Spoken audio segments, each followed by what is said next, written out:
Hello everyone, so for today's video lesson, we will talk about limits of three special functions. So we have steps in evaluating of functions involving expressions sin t over t, 1 minus cos t over t, and a raised to t minus 1 over t. So for our step 1 is to check if the function or f of x value is indeterminate of type 0 over 0 at x is equal to c. So for our step 2, we have manipulate the function or f of x to obtain the expressions sin t over t, 1 minus cos t over t, and e raised to t minus 1 over t. This could be done by using the following techniques. Multiplying the numerator and denominator by similar expressions. Like for example, sin 4x over 2x. So as we can see, parehas silang divisible by 2. So i-multiply natin siya sa 2. So, sin 4x over 2x times 2 over 2 magiging 2 sin 4x over 4x is equal to 2 times sin 4x over 4x. So, for our second step is factoring either the numerator or denominator or both. Like for example, sin x plus 1 over x squared minus 1 magiging sin x plus 1 over x minus 1 and the quantity of x plus 1. Kapag finactor natin ang x squared minus 1 is magiging x minus 1 and x plus 1. So, as we can see sa numerator, we have x plus 1 and sa denominator is may x plus 1 din. So, magiging 1 over x minus 1 and then multiply it by sin x plus 1 over x plus 1 and so on so far. So, for our next example is 2x plus 4 is over e raised to x plus 2 minus 1 is equal to 2, the quantity of x plus 2 over e raised to x plus 2 minus 1 is equal to 2 times x plus 2 over e raised to x plus 2 minus 1. So for our third technique is splitting the fraction as a sum, difference, or product of two or more fractions. Like for example, sin x, the quantity of 1 minus cos x over all over x squared magiging sin x over x times x1 minus cos x over x. So for our next example is sin x plus e raised to x minus 1 over x and magiging sin x over x plus e raised to x minus 1 over x. So, let's proceed to practice exercises. So, for our first example, we have the limitation of sin the quantity of e raised to 2x plus 2 minus 1 all over e raised to x plus 1 minus 1. As x approaches to negative 1. So the first thing we need to do is to find if the function is indeterminate or 0 over 0. So, ang gagawin lang natin is i-distribute ang x values. So magiging the limitation of sin the quantity of e raised to 2 times negative 1 plus 2 minus 1 all over e raised to negative 1 plus 1 minus 1. So we have the sign, the limitation of sign, the quantity of e raised to negative 2 plus 2 minus 1 all over e raised to negative 1 plus 1 minus 1. So we have the sign, the quantity of e raised to 0 minus 1 all over e raised to 0 minus 1. We all know that every variable or every number raised to 0 is equal to 1. So we have sign, the quantity of 1 minus 1 all over 1 minus 1. So magiging sign 0 over 0. We all know that sign 0 is equal to 0. So 0 over 0, and the function is indeterminate. So again, our given is the limitation of a sign, the quantity of e raised to 2x plus 2 minus 1 all over e raised to x plus 1 minus 1 as x approaches to negative 1. So first is we need to manipulate if ano yung special limits nating gagamitin. Para malaman is i-multiply natin ang e raised to 2x plus 2 minus 1 all over e raised to 2x plus 2 minus 1 sa ating given. So, magiging sign, the quantity of 2x plus 2 minus 1 all over e raised to 2x plus 2 minus 1. As you can see, pinagpalit lang po natin ang denominator ng both side para mas mapadali yung ating equation. So naging e raised to 2x plus 2 minus 1 ang ating denominator. Sa kabila naman is naging e raised to 2x plus 2 minus 1 over e raised to x plus 1 minus 1. So, as I said earlier, pwede naman nating ipagpalit na lang ang denominator ng both side. So, naging e sign, the quantity of e raised to 2x plus 2 minus 1 all over e raised to x plus 1 minus 1. Same pa rin siya sa ating given kanina. We all know that sin x over x is equivalent to 1.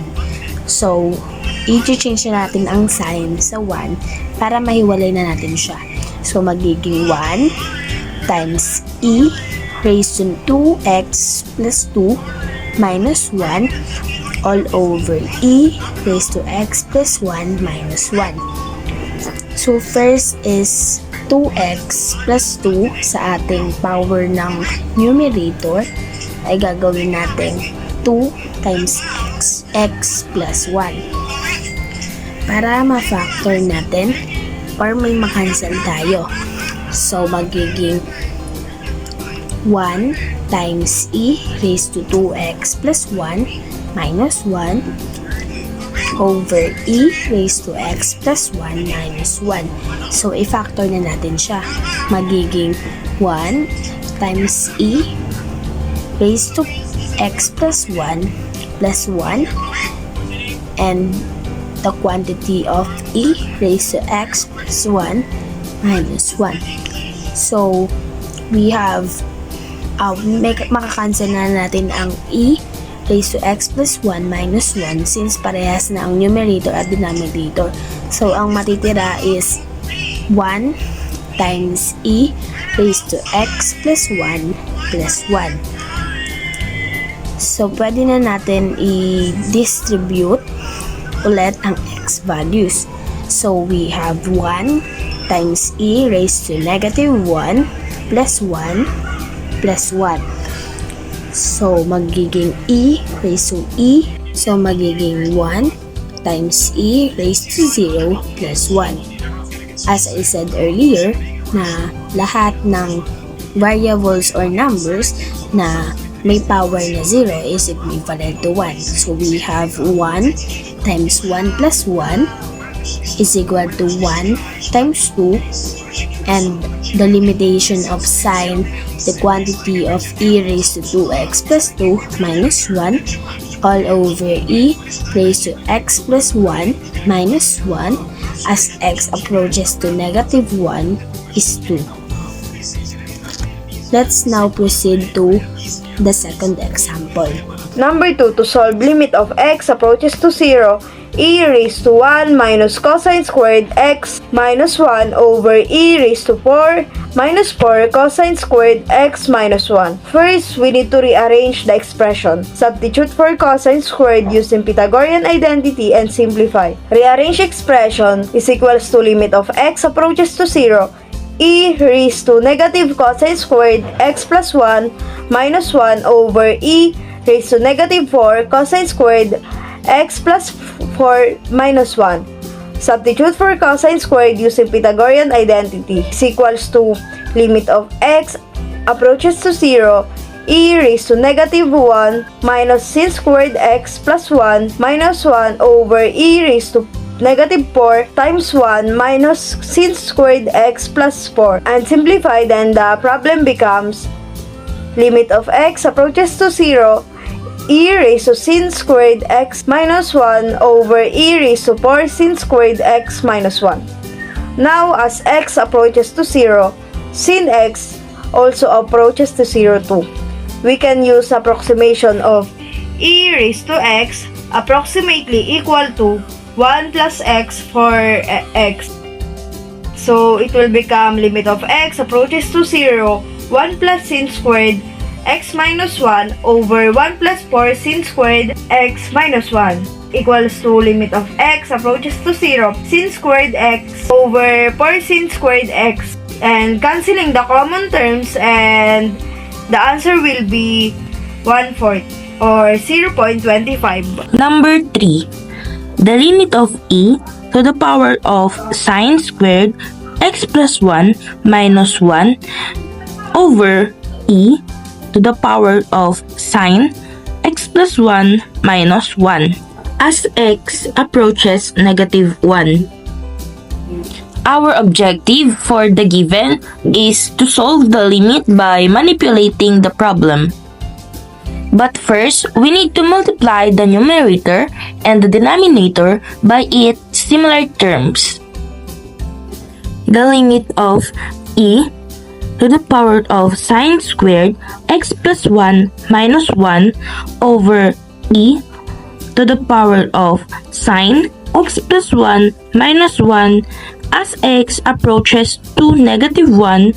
We multiplied both the numerator and denominator by e to the power of sine squared x plus 1 para magkaroon ng partner ang sine squared x plus 1 sa kanyang denominator. Next naman, para naman magkaroon ng kapartner sa numerator ang e to the power of sine x plus 1 minus 1, ay imumultiply naman natin ang numerator and the denominator sa sine x plus 1. Natin ang e to the power of sine squared x plus 1 minus 1 over sine squared x plus 1. Next, we multiplied it sa pinagsamang sine x plus 1 over e to the power of sine x plus 1 minus 1. Multiplied again sa pinagsamang e to the power of sine squared x plus 1 minus 1 over sine x plus 1. Kung napapansin po natin, cross-multiply po natin sila para po maging partner by partner. After manipulating the expression, we can now simplify it. Next, we will use the technique of e to the power of t minus 1 over t equal 1. As we can see po, pasok na pasok po sa e to the power of sine squared x plus 1 minus 1 over sine squared x plus 1 ang ating technique. we can say that this expression is equal to 1. We can also use this technique to sin x plus 1 over e to the power of sin x plus 1 minus 1. Now, we can say that this expression is equal to 1. Now, we simplify sin squared x plus 1 over sin x plus 1. It's equal to sin x plus 1. Now, we can substitute the negative 1. Negative 1 plus 1 is equal to 0. 1 times 1 times 0 is equal to 0. The final answer for the limit of e to the power of sin squared x plus 1 minus 1 over e to the power of sin x plus 1 minus 1 is equal to 0. Good day everyone. So the given today is limitation of 2e raised to 4x squared plus cosine 2x minus 2 all over 4x as x approaches to 0. To evaluate that, we can simplify the expressions by using the fact that limitation of sine x over x as x approaches to 0, it equals to 1. And limitation of cosine x minus 1 over x as x approaches to 0 is equals to 0. We need to break down the expression, the limitation of 2e raised to 4x squared minus 2 over 4x as x approaches to 0 plus limitation of cosine 2x minus 1 over 4x as x approaches to 0. After that, we need to simplify each separately. For limitation of 2e raised to 4x squared minus 2 over 4x as x approaches to 0. Notice the e 4x squared as 1 plus 4x squared. So it will become limitation of 2 1 plus 4x squared minus 2 over 4x as x approaches to 0, and it equals to 8x squared over 4x. For the limitation of cosine 2x minus 1 over 4x as x approaches to 0, it equals to 1/2 0 and it equals to 0. After that, combine the result. So 0 plus 0, it equals to 0.